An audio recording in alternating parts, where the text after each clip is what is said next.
So ఈ 5 ఇమ్యూనిటీలో powerful immunity వచ్చి cell immunity అంటామనమాట. అంటే అక్వైర్డ్ సెల్ ఇమ్యూనిటీ అంటాం. ఇది మోస్ట్ పవర్ఫుల్ ఇమ్యూనిటీ. అంటే మనకు ఆహ్, ఆహ్, సోల్జర్స్‌లో కూడా డిఫరెంట్ టైప్స్ ఆఫ్ సోల్జర్స్ ఉంటారు. కొన్ని ఎలీట్ గ్రూప్స్ ఉంటాయి. కొన్ని ఫస్ట్ లైన్ డిఫెన్స్. సో ఇట్లా కూడా ఇమ్యూన్ సిస్టమ్‌లో కూడా simple immune system, complex powerful immune system ఉంటది.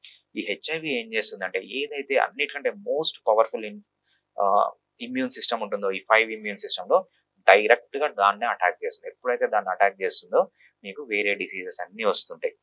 నెక్స్ట్ సైన్స్ అండ్ సిమ్టమ్స్‌కి వచ్చేటప్పటికి మనం హెచ్ఐవి స్టేజ్‌ని బట్టి సైన్స్ అండ్ సిమ్టమ్స్ ఉంటాయి. హెచ్ఐవిలో బేసిక్‌గా 3 స్టేజెస్ ఉంటాయన్నమాట. అక్యూట్ హెచ్ఐవి ఇన్ఫెక్షన్ అంటాం. ఒకటి క్రానిక్ హెచ్ఐవి ఇన్ఫెక్షన్ అంటాం. ఇంకోటి ఎయిడ్స్ అంటాం అన్నమాట. సో అది ఫైనల్ స్టేజ్. సో ఈ అక్యూట్ హెచ్ఐవి ఇన్ఫెక్షన్ అనేది ఎన్ని రోజులు ఉంటుంది? 2 వీక్స్ నుంచి 4 వీక్స్ వరకు ఉంటుంది. సో మీరు హెచ్ఐవికి ఎక్స్‌పోజ్ అయ్యారు. Maybe needles